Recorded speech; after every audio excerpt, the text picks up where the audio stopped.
the surveyor doesn't know what it was from because it's not a marker for our land. Our side starts over here. This marker, this far over, is where our land goes, and it goes straight back to a marker you may or may not be able to see through the woods, but it's there, and we'll walk down to that at the end, because now I'm just going to go to the front of the house. So there's that marker there that's bad. This is our house. Now I'm going to stand here too. See how that marker goes way to the right there? That's because bracket's not exactly straight. So quite a bit of the frontage is not ours. But here's the second marker. Okay, so there's a lilac tree, there's the front of the house, blah, blah, blah. It's roughly 3 feet and a bit from the end point of the house. You're right, so there's that other thing sticking up out of the, okay, so there's the marker. And what you see, the orange, is a stake in the ground. That's gonna be there forever and ever. You know, because it goes like 6 feet into the ground or some shit like that. All right, so there's that marker. Now there's the thing you were talking about, what I call the ashtray. Definitely not on our land. The forsythia tree is not on our land. Here, I'm gonna stand here at this marker. Okay, see the marker?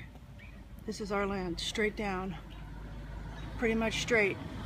Because what I'm gonna show you next is what it goes down to. So all of this is not our land. All these new flowers you put in here, not our land. This tree I cut, not our land. The stairs, barely our land. Just barely. In fact, I'm gonna look up. We can see the marker here. Yeah, there's like 6 inches to the steps. These flowers here, not our land. It's a fucked up plot. Anyway, I'm going straight back. And now, see the next marker on the site where the tent's gonna go. And it's not, I'm walking our line right now, literally walking our line. So see the 2 holes? They're roughly in the middle of the marker. So we're off by 1.5 feet at least, probably, all told, when the deck is built. So what I think we might want to do, because I don't really want to seek an easement for property, it's just too much of a pain in the ass. And the guy who owns the property, Faison, his wife is dying of Alzheimer's, and he's really fucked up about it. So I got the whole backstory on them. So I think it'd be easier just to cut this tree down straight ahead and slide, just basically reorient the holes. So we've got 3 good holes, you know, 1, 2, 3 here. There's the middle. Ignore this and just flip it over, and I can clear this over here for the tent. I mean, it's not going to be exactly what we want, but it's not a bad compromise. All right, so there's there's where the flag is, right in the, they try to do it in the center of the stone wall, because the stone wall is the demarcation line. And then we'll go to the next and last 4th corner of our property, ignoring this marker here. I didn't ask him about this, but we're going to leave it up for a little while.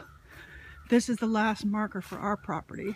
All right, so remember the cut through we did? He rebuilt the wall to put that back in, but again, it goes like 6 feet below.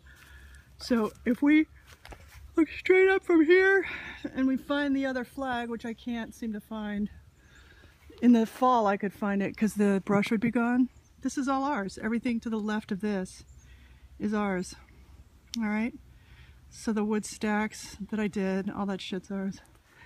All right, that's all I've got. He asked that we not move the marker in the path at the top of the path here because it's just one of his points of reference, and he's going to be doing work for Faison, the man who owns the lots behind us and to the right and left of us.